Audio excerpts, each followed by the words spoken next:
किया तो 4 से फिर वो तुझसे 4 भी बनना बंद हो जाएंगे।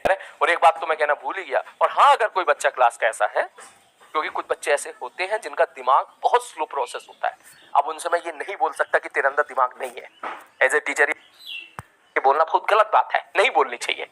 लेकिन जिन बच्चों के साथ, जिन बच्चों की कैपेसिटी नहीं थी एडवांस की प्रिपरेशन करने की, उनको इस लाइन में आना ही नहीं चाहिए था। अब ये उनकी गलत बात है, ये तो तू मानता है ना। कोई बच्चा जो 7वीं 8वीं 9वीं क्लास की मैथमेटिक्स नहीं समझता, उसके मैथमेटिक्स के इक्वेशन को सॉल्व करने में उसको 2 मिनट लग जाते हैं। बात समझ में आ रही है? उसके साइंस में 12th में नंबर ही नहीं आए ठीक से, ठीक, वो तो ठीक है, औरों को देख देख के जेई की प्रिपरेशन में आ गया भाई वो। ये तो तू भी समझता है, क्लास का हर अच्छा बच्चा मेरी बात को रिलेट कर रहा हो कि सर आप बिल्कुल सही कह रहे हो। इस क्लास में ऐसे बच्चे भी तो है ना, ये तो तू मानता है ना, जो कभी इस रेस का हिस्सा होने ही नहीं चाहिए थे, मगर फिर भी वो बन गए।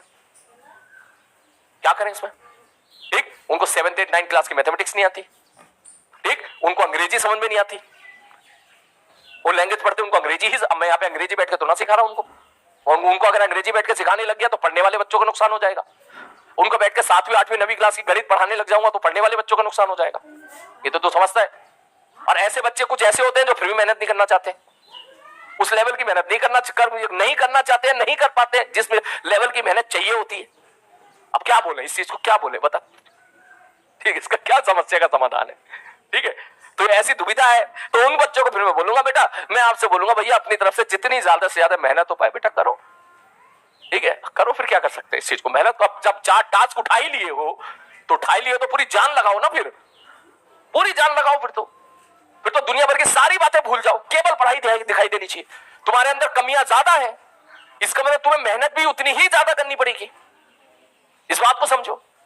तुम्हें अपनी रीडिंग स्किल भी इंप्रूव करनी पड़ेगी, एचसीबी के क्वेश्चंस खूब लगाने पड़ेंगे भर भर के, सॉल्व एग्जाम पे लगाने पड़ेंगे खूब भर भर, कैलकुलेशन पे वर्कआउट करना पड़ेगा आपको, अपनी क्लास में अटेंटिव होकर पढ़ना पड़ेगा आपको, बहुत शानदार नोट्स को 2-2 3-3 4-4 बार रिवाइज करने पड़ेंगे आपको। जिसका मतलब फालतू का जो भी टाइम वेस्ट होता है आपका इंस्टाग्राम पे, यूट्यूब पे, मोबाइल फोन पे, दोस्तों के साथ फलाना ढिंकाना, व्हाट्सएप, टेलीग्राम, चटियाना, ग्रुप बाजी, ये सब छोड़नी पड़ेगी तुम्हें, ये सब छोड़ना पड़ेगा। अगर आप नहीं छोड़ोगे तो कैसे, फिर नहीं हो पाएगा काम। और हमारी बात, और इन चीजों में टीचर का कोई रोल नहीं है, तेरा ही रोल है, पूरा का पूरा तेरा ही रोल है।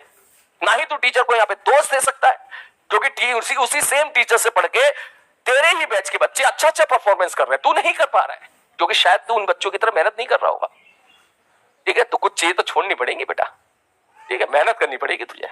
तो फिर भी मैं ऐसे बच्चों को बोलूंगा, लेकिन अगर इस क्लास में ऐसे बच्चे हैं जो फिर भी सिंसियर तरीके से पढ़ रहे हैं, नियत में उनके है सर हम पूरी कोशिश कर रहे हैं सर, हम पूरी जान लगा रहे हैं सर, ठीक है, 10 में से 4 सवाल बन रहे हैं बस, लेकिन हम सारी क्लास अटेंड कर रहे हैं, ऐसे भी बच्चे हैं, ऐसे बच्चों को मैसेज आता है मेरे पास, तो मैं उनको एक बार कॉमनली बोल देता हूँ, सॉरी थोड़ा सा टाइम ले रहा हूँ आप लोगों का, ऐसे बच्चे सर पूरी मेहनत कर रहे हैं, खूब रिवीजन भी कर रहे हैं, खूब रिवीजन भी कर रहे हैं, ठीक है, चाहे वो फिजिक्स हो, चाहे वो केमिस्ट्री, चाहे वो मैथ्स हो, मैं तीनों सब्जेक्ट के लिए बोल रहा हूँ सर, सारी क्लास अटेंड कर रहे हैं लाइव, नोट्स भी अच्छे से बना रहे हैं, अच्छे से का मतलब सारी चीजें लिख लेते हैं बिना ज्यादा टाइम वेस्ट किए, होमवर्क भी लगाने की कोशिश कर रहे हैं, लेकिन सवाल हमारे 10 में से 4 बन रहे हैं, अब हम क्या करें?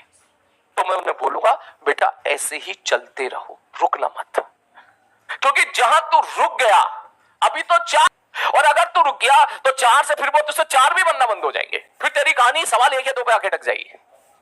रुकना मत, चलता रहे बस पेशेंस के साथ, अभी भले ही 4 बन रहे हो लेकिन रुकना मत, चलता रहे, अगर तू मेहनत करता रहेगा तेरी और उस पर्टिकुलर चैप्टर के अलावा भी बहुत सारी चीजें तेरे अंदर इंप्रूव होती चली जाएंगी, तेरा दिमाग अच्छे से डेवलप होता चला जाएगा, तेरी कैलकुलेशन अच्छे से इंप्रूव होती चली जाएगी, तेरी लैंग्वेज को क्रैक करने की एबिलिटी तुम्हारी इंप्रूव होती चली जाएगी, अंग्रेजी तेरी इंप्रूव होती जाएगी, और भी बहुत सारी चीजें इंप्रूव होती चलेगी। और सबसे बड़ी बात, तेरी पढ़ने की, टेबल चेयर पर बैठ के पढ़ने की जो हैबिट होती है 3-3 घंटा 4-4 घंटा, वो इंप्रूव होती चली जाएगी, और बहुत सारी चीजें इंप्रूव होती चली जाएगी जो तुझे मदद करेगी तेरे सवाल बनने में। भले अभी करे, अभी ना करे, 10-15 दिन के बाद करे, 1 महीने के बाद करे, 2 महीने के बाद करे, किसी को 5 महीने भी लग जाते हैं।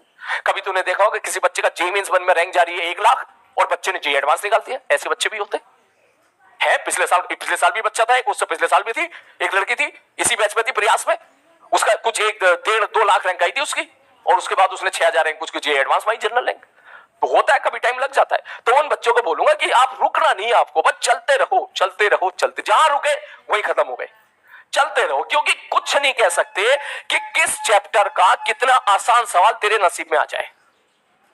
सपोज तू बस चल रहा है और लास्ट में पता चला कि भाई साहब तूने बस एक्सरे की भी क्लास अटेंड करी थी और एक्सरे की क्लास में बस एक फॉर्मूला होता है, एक सिंपल फॉर्मूला होता है कि लैम्डा बराबर होता है 1240 बटे बी नॉट, और पता चला उसने केवल इसी बेस पर इसी फॉर्मूले पे सवाल पूछ लिया भाई साहब, और ये फॉर्मूले पे सवाल तूने वैल्यू पुट के सॉल्व करके निकाल दिया, तो ये तेरे 4 नंबर मिल गए। और अगर तू गिव अप कर देता तो 4 नंबर लूज कर देता। तो कुछ नहीं कह सकते कि किस चैप्टर से कितना आसान सवाल तेरे नसीब में फंस जाए, इसलिए रुकना नहीं है, चलते रहना है।